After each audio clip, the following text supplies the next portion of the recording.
Undercover Carson, secret agent. Operation Death Ray, assignment in Rio.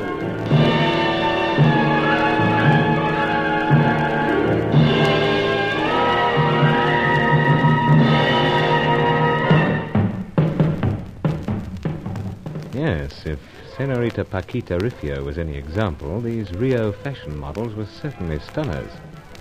The oval face, the olive skin, the big dark eyes, enough to leave anyone breathless.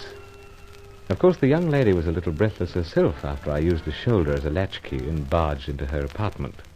Arrived just in time to prevent a local tough from forcing some information out of her. The Brazilian bowed out. I let him go. It was the information I was after. The whereabouts of the Senorita's former husband, the wartime German flyer. First, she excused herself, saying she wanted to fix the mussed hair, etc. So I was left there, thinking that at last I was on the trail of those 6 scientists, and so the deadly secret. Then I found myself looking into a stern, jowled face and a rather neat little luger. I feel certain you appreciate the situation, Mr. Carson. You will kindly raise your hands. Unaccustomed to such exercise, you know. We are all caught out sometimes. Nevertheless, I insist. No alternative, seems. How's that look? That is better. Rather thought it'd make me look as though playing basketball. You number basketball among your hobbies also, perhaps? So far not. What with pipes, old weapons, bird watching, seem to have hands full. Ah, yes. Bird watching. An unusual place to come in order to watch a bird, think you not? I am curious to know what you are doing here.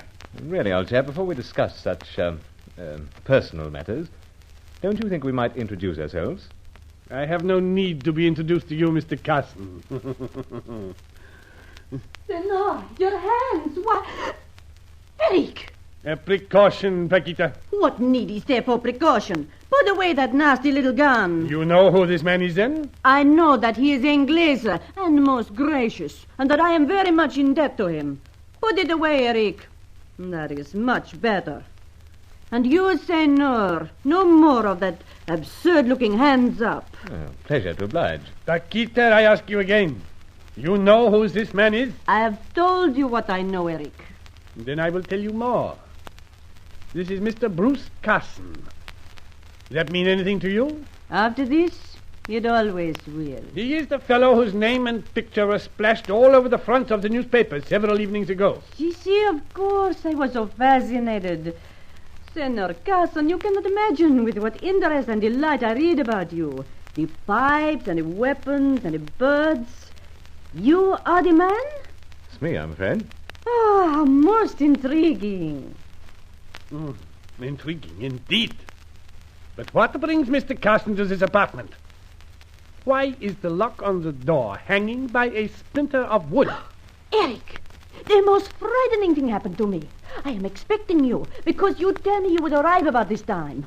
There is a knock upon the door. I answer, thinking it is you. But the moment I open... This fellow pushes his way in? No. A most frightening person. He had certain demands to make of me. Demands? No, it was all to do with Carl. Ah, him again. Who might Carl be? My former husband, Senor. Yeah, and we do not care to discuss the matter with you, Mr. Carson. It is painful enough to us alone. I'm a good listener, you know. Paquita, what happened then? This terrible man took hold of my throat. He said he must have the name of some scientist who flew out to South America with Carl. I see. A pity I interrupted then, eh? I do not think so, Senor. You broke through the door at the very right moment. What I mean was, if you'd told the fellow the names, then he'd gone off happy. As it was... But I do not know the names. Oh. Sad. Paquita, I am asking you for a full account of what happened. This intruder had hold of you by the throat, and you were protesting that you knew nothing. Then the door bursts open, and in comes the gallant Mr. Carson. The very gallant Mr. Carson. Oh, charmed. And how, might I inquire, did he know the precise moment at which to intervene? That I cannot answer. Allow me. Of course, Mr. Carson, you have much yet to explain. I heard the Senorita's cries for help. It so happened that I was in the building. Yes, that is what I meant. You have much yet to explain. I'd been up on the 10th floor. And for what reason, might I ask? Calling upon an English gentleman up there. Rolls. Acquainted with him, no doubt. This is a very large apartment building. I am only a visitor. I fear I am not acquainted. Eric, I assure you, there is a gentleman of that name somewhere above. Very good. But what brought you to the 8th floor, Mr. Carson? Walking down. Walking? When there are the elevators? Feeling like a spot of exercise. Spent half my time here in lifts and taxis. And so, at the very time you reach this floor, you hear Senorita Rufio's cries for help. Exactly. And it was most fortunate for me. I am most grateful. Enough, Paquita. You do not have to build up a mountain of gratitude for him. Hey, old chap, scarcely the way to talk to a lady. I happen to be the employer of the lady. Fact, eh? She is one of the models who works for me, exclusively. And it will not please me if she has anything further to do with you, Mr. Carson. Ask why? I do not care for you. Oh, that's all you've got against me? So far, it is. Relief? I beg your pardon? Oh, nothing. There's just one other thing I would like to know. Then you may depart, Mr. Carson. What became of the man who was in here molesting Senorita Rufio? Oh, made quite an exit, old chap. Too fast to detain. But why try? There was no connection between him and yourself, Mr. Carson? Perish the thought.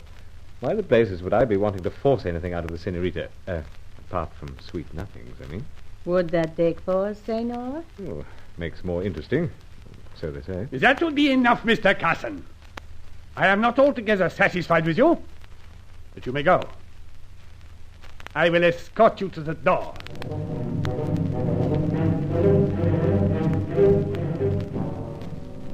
Yeah, it seemed a hot spot for a while, that apartment. Thinking things over, I wasn't altogether satisfied with our friend Eric. That business about visiting a Britisher 2 floors up was a very necessary piece of quick thinking. But I always study the post boxes outside first. Anyway, I returned to my suite at El Presidente. Glorious as she was, the senorita had not lived up to expectations. I still had to track that blonde flyer. Pondering on it when the phone rang. Hold steady, Carson coming.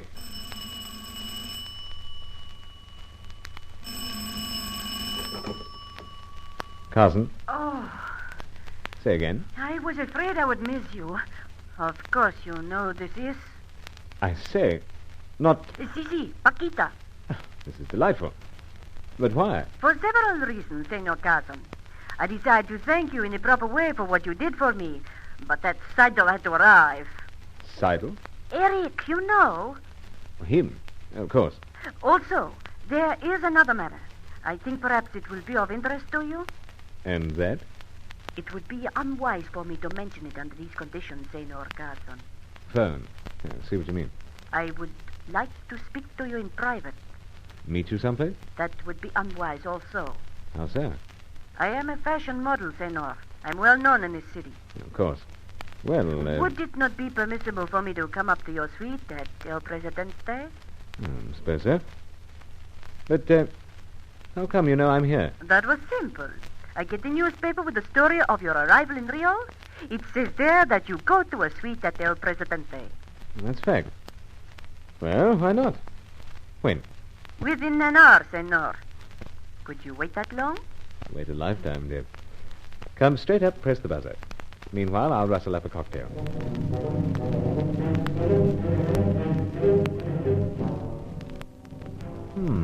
Interesting switch, I thought. As I toyed with the gin, the vermouth, and some of that hair-raising South American rum, fell to pondering again. Interesting assignment, this. My 3rd day in Rio, and fate had already generously seen to it that I'd crossed paths with 3 rare creatures. Paquita, Helena, and Fay Corelli. Operation Death Ray was having its lighter moments. Howsoever, there was quite a problem coming up. Hello, already? Hurry, it seems. Right with you. Monsieur Bruce. Fay. Oui, it is me. It is such a relief to find you back here. Close the door. Oh, Fay, Go on, silly. Close it up. Oh, why you stand there with that funny look on your face? You have never seen a woman before? Oh. Never one quite the same as you, my dear. But, all right. There. Oh, I see you have made the place all tidy since the volcano. Volcano? The upheaval. When a stranger comes in and goes through everything. Oh, that. Oh, well, didn't take much time. But, Faye, what are you doing here at this time of day? I don't start to dance at El Rocco until much later. I have time going it away. Besides, you know what happens? No. I am being pursued Oh? by a man. Same one? Oh, there are so many. Oh, I take no notice of them. I come to you for protection. Seems I've been appointed guardian, eh? Oh, well. Ruth, you are strange. Are you not a little pleased to see me? Anywhere, any time. Trouble is, I'm expecting a visitor. I will not interfere. But it's business. That is all right. I know nothing in the world about business. I cannot interrupt. Understood, but I promise that this will be in private. Then I go into the bedroom and shut the door. I stay there until he goes. Wouldn't be cricket. A cricket? Never mind, dear. But really, I must see this person alone.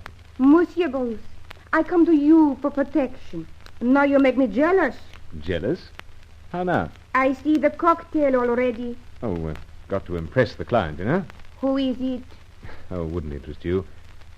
Faye, I'll pick you up later at El Rocco. I must work sometimes, you know. Very well. I go. But first, a little cocktail? Well, why not? Oh, would be early, too. Too late, Monsieur Bones. There is your business acquaintance, and I am still here. But I promise you I will not be in the way. Trouble is, someone else might think you are. Anyway, must face it.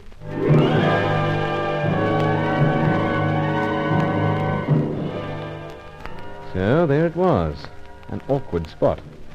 On one side of the door, the woman who seemed to be taking care of the lighter side of my life.